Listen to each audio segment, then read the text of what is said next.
என்னுடைய பேர் கண்ணன். நான் காரைக்கால் மாவட்டம் விழுதுவிலிருந்து வருகிறேன். நீங்கள் தமிழ்நாடு ஜமீத் ஜமாத் இஸ்லாம் ஒரு இனிய மார்க்க தலைப்பெல்லாம் நடத்துறீங்க. இப்போ இதில் இந்துக்கள் எல்லாருமே கலந்துருக்காங்க, எல்லா மதங்களும் கலந்துருக்கு. இப்போ நாங்கள் பிறப்பான அனைவரும் மனிதர்கள் தான்.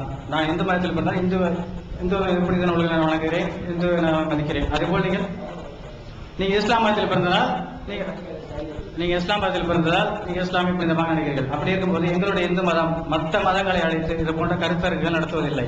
அதேபோல் நீங்கள் நடத்துவதின் நோக்கம் என்ன? அது மதம் மாற்றுவதாக எங்களுக்கு தோன்றுகிறது. சகோதரர் கண்ணன் ஒரு நல்ல கேள்வி கேட்கிறாங்க. இப்ப நாங்க எல்லாரும் இந்து மதத்துல இருக்கிறோம், பின்பற்றுறோம், வாழ்றோம். நாங்க யாருமே இது மாதிரி நிகழ்ச்சி நடத்துறது இல்ல. வாங்க எல்லாரும் கேளுங்கன்னு. நீங்க இது மாதிரி நடத்துறீல, மதம் மாத்திரக்காண்டி இந்த வேலையை பாக்குறீங்களோ என்று எங்களுக்கு சந்தேகம் எழுகிறது. இந்த சந்தேகம் பலருக்கு எழுகிற சந்தேகம். கண்டிப்பாக ஒரு நியாயமான சந்தேகத்தை தான் சபையில கண்ணன் அவர்கள் கேட்டிருக்கிறார்கள். ஆனால் எங்களுடைய இந்த நிகழ்ச்சியினுடைய நோக்கம் மதம் மாற்றம் இதனுடைய பிரதான நோக்கமே கிடையாது.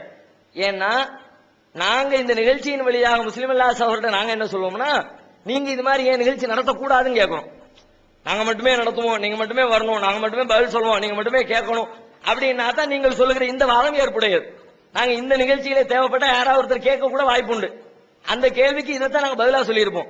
இந்து சகோதரர் வந்திருக்கிறீங்க, நீங்க இது மாதிரி ஒரு மகால புடிங்க, இந்து மதத்தை பத்தி ஒரு கேள்வியை கேளுங்க, விமர்சனங்கள் கேட்கறதுக்கு ஒரு வாய்ப்பு கொடுங்க. உங்களை பத்தி சில விஷயங்கள் நாங்க தப்பா புரிஞ்சிருக்கிறோம்ல, அதை கேட்பதற்குரிய வாய்ப்பு கிடைச்சா ரெண்டு பேரும் புரிந்து கொள்ளலாம் தானே என்று நீங்கள் நிகழ்ச்சி நடத்துங்கள் என்று உங்களை பார்த்து நாங்கள் சொல்லுகிறோம். கிறிஸ்தவர்களை பார்த்து சொல்லுகிறோம், நாத்திகர்களை பார்த்தே நாங்க மதத்தை வணங்குறோம், மதமே இல்லைங்கிறீங்க, நீங்க ஒரு நிகழ்ச்சி நடத்துங்களேன் நாங்க கேட்கிறோம். யாரும் அதற்கு தயாராக இல்லை என்பதுதான் உண்மையை தவிர, அப்படியானால் அதனுடைய நோக்கம் நீங்க நடத்தினீங்கன்னா நாங்க பயந்து ஓட போறது இல்லை. சந்தோஷமா மகிழ்ச்சியா நின்று கொண்டு அதில் நாங்கள் பார்ட்டிசிபேட் பண்ண பங்கெடுப்பதற்கு தயாராக இருக்கிறோம். இந்த எங்களுடைய நிலைப்பாடு இது மதமாற்ற நோக்கம் இல்லை என்பதை உங்களுக்கு தெளிவுபடுத்திவிடும். ஒன்று. இரண்டாவது அம்சம் என்னன்னு கேட்டா, மதம் மாற்றுறது இருக்குல்ல, மதத்தை வளர்த்தல் என்பது, மதம் மாற்றுறதுங்கிறது ஏதோ ஒரு தப்பான விஷயமாக, ஒரு மதத்தை போதனைகள் செய்வது ஒரு வெறிபிடித்த காரியமாக பொதுவாக மக்கள் மத்தியில ஒரு நம்பிக்கை இருக்கிறது பரவலாக. அதனாலதான் மதம் மாத்துறதுன்னு ஏதோ ஒரு வெறுப்பு நிறைந்த ஒரு காரியத்தை பாக்குறாங்க. ஆனா இப்ப நாங்க செய்யற காரியம் இருக்குத, மதத்தை பற்றிய விளக்கத்தை தருவது மட்டும்தான். யாரும் ஏத்துக்குங்க, இதுதான் நீங்க பின்பற்றி ஆகணும் அப்படின்னா தான் வெறியோடு சொல்லப்படுகிற விஷயமாக அது மக்கள் மன்றத்திலே போய் சேரும். அந்த எண்ணத்துல நாங்க சொல்ல போறது கிடையாது. மருந்து இருக்கிறது எங்களிடத்துல, பல நோய்களுக்கு தீண்டாமை என்ற நோய்க்கு எங்களிடத்தில் மருந்து இருக்கிறது. எங்களிடத்துல இது மாதிரி சமூகத்தில் இருக்கிற குற்றவியல் பிரச்சனைகளுக்கு மருந்து இருக்கிறது. இந்த மருந்தை உங்கள் மத்தியில நாங்க வைக்கிறோம், விரும்பினால் எடுத்துக்கொள்ளுங்கள், விரும்பாவிட்டால் என்ன, சகோதரா வாழ்வோம். உங்களை பல பேர் ஏத்துக்கிட்டு வர்றவங்களும் இந்த நிகழ்ச்சிக்கு பின்னணியிலேயே இஸ்லாம் நல்ல மார்க்கமாக இருக்கிறது, கொள்கை எனக்கு பிடிச்சிருக்குது என்று ஏற்று வருகிறவர்களும் உண்டு. எங்கள் மக்களிலேயே, எங்க முஸ்லிம்களிலேயே என்னடா பேசுறான், உளறிக்கிட்டு இருக்கிறான், அட்ரா புடுறா என்று எங்களை அடிக்கிறவர்களும் உண்டு. நாங்க பல ஊர்ல அடி வாங்கியிருக்கோம், உங்களுக்கு ஆச்சரியமா இருக்கும். பல ஊர்களை நாங்க அடி வாங்கியிருக்கோம், எங்களை அடிச்சிருக்கிறாங்க. யார் அடிச்சா தெரியுமா? இந்து மக்கள் யாருமே எங்களை அடிக்கல, கிறிஸ்தவர்கள் யாருமே அடிக்கல, நாத்திகள் யாருமே எங்களை அடிக்கல. இந்து மதத்துல சில வெறிபிடித்த இயக்கத்தை சார்ந்த ஒரு சில விதிவிலக்கு, அதை விட்டுறலாம். ஆனா இந்து சமூக மக்கள் எல்லாம் நாங்கள் பேசுகிற கருத்துக்களை ஆவலோடு ஏற்று சிந்தித்து நல்ல ஒரு விவாத அரங்கு இது. நம்ம கருத்துக்களை பரிமாற்றிக் கொள்வதானே ஒழிய உணர்ச்சிகளை தூண்டி என் பக்கம் சரியா, உன் பக்கம் சரியா, எம்பக்கம் வாரியா, ஓம்பக்கம் வாரியா என்ற மாதிரி மோதல் போக்கை உருவாக்குவது நோக்கம் அல்ல. அப்படின்றத விரிவா எடுத்து சொன்ன உடனே அதை சமாதானத்தோடு ஏற்றுக்கொள்கிற மக்களாக நீங்கள் இருக்கிறீர்கள். எங்க சமூகத்தை சார்ந்த பல மக்கள் அவங்கள்ட்ட இருக்கிற தப்ப எங்கள்கிட்ட இருக்க தப்பும் இருக்கத்தானே செய்யுது. அதை நாங்க சொல்லுவோம்ல, குர்ஆன்ல இப்படி இருக்குது, நீங்க அதுக்கு மாற்றமா செய்றீங்க என்று முஸ்லீம்கள்ட்ட சொல்லும் பொழுது அவங்கள பல பேர் ஏத்துக்கிறதே இல்லை. அவங்களே முஸ்லீம்களே பல பேர் தப்பு செஞ்சுக்கிட்டு இருக்கிறாங்க. அதனுடைய நிலைமை என்ன? ஒண்ணும் இல்லை. என்ன பண்ணு, எங்க வேலையை சொல்ற வேலை எங்களிடத்துல புரிந்து கொள்வதற்காக மக்கள் மத்தியில் முன் வச்சுட்டோம்.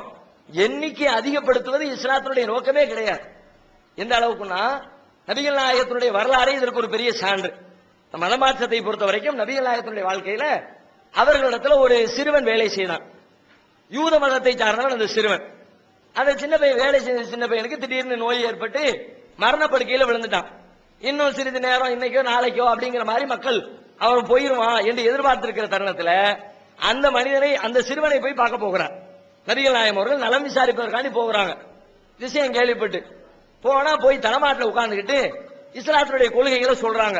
ஒரே இறைவனை அதான அறிவுபூர்வமா இருக்கிறது, அதன்படி நீ வாழ்ந்தா நல்லா இருக்குமா, அதை ஏற்றுக்கொண்டால் நல்லா இருக்குமே அப்படின்னு அந்த பையனிடத்துல பேசுகிறார். பையனுடைய தந்தை தலைமாட்டில் இருக்கிறார். அந்த பையன் தன்னுடைய தந்தையை ஏறிட்டு பார்க்கிறான். படுத்து கிடக்கிற பையன் தந்தையை ஏறிட்டு பார்க்கிறான். அப்ப தந்தையை சொல்றாரு, அந்த நபிகளாம் சொல்றது கேளம்பா, அவர் நல்லதுதானே சொல்றாரு, கேட்டுக்கங்க, அதுக்கு கட்டுப்பட என்று பதில் சொல்கிறார்.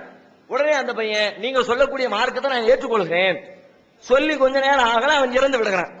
இறந்த பிறகு வெளியில வர்ற நபிகளாம் சொல்லிட்டு வர்றாங்க, நரக நெருப்பிலிருந்து, மரணத்திற்கு பிறகு நரக துன்பத்திலிருந்து இவனை விடுதலை செய்த கடவுளுக்கே எல்லா புகழும். எண்ணிக்கை அதிகப்படுத்துறது நோக்கமா இருந்தா இவனிடத்துல போய் பேசுவாரா? இன்னைக்கோ நாளைக்கோ எதுக்கு தேவையில்லாம வெட்டி வேலை?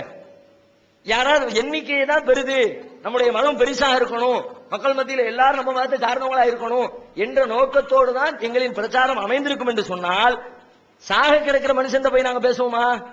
யார் நாளைக்கு வாழ்வானோ, யார் இருந்தா நமக்கு உதவியாக இருக்குமோ, யாருடைய படைபலம் எல்லாம் நமக்கு பக்கபலமா இருக்குமோ அவர்களிடத்துல போய் தான் பேசுவோம். இப்ப இந்த நிமிஷத்துல செத்து போகிறவர்களிடத்துல இருந்தாலும் கூட அவரும் இதை சொல்லிட்டு சாகணும் அப்படின்னு நாங்க விரும்புறோம்னா, இது மதத்தின் எண்ணிக்கை அதிகரிப்பது இதனுடைய பிரதான நோக்கமே கிடையாது. எங்கள் நம்பிக்கைப்படி அந்த உண்மையான கடவுளை வணங்காதவர்கள், நிஜமான உலகத்தை படைத்த ஒரே இறைவனை வணங்காதவர்கள் மரணத்திற்கு பிறகு தோற்று போவார்கள் என்று இஸ்லாம் சொல்கிறது. யாரும் தோற்றுவிடக் கூடாது என்ற நோக்கத்தின் அடிப்படையிலே சொல்லப்படுவது. இது மதத்தை வெறிபிடித்த அடிப்படையிலே மதத்தை நோக்கி மக்களை இழுத்தல் என்ற கான்செப்ட்ல சொல்லப்படுறதில்லை.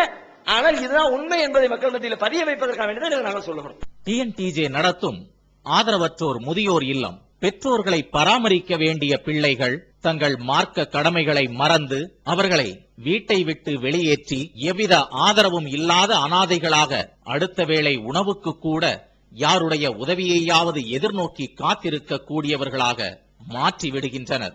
அவர்களை தத்தெடுத்து உணவு, உடை, இருப்பிடம் மற்றும் மருத்துவ தேவையை பூர்த்தி செய்து கொடுத்து பராமரிக்கும் சேவையை தமிழ்நாடு தௌஹீத் ஜமாத் மேற்கொண்டு வருகிறது. மறுமை வாழ்க்கைக்கு மகத்தான வெற்றி தரும் இதுபோன்ற சேவைகள் தொடர தங்களின் பொருளாதாரத்தை வாரி வழங்குவீர்.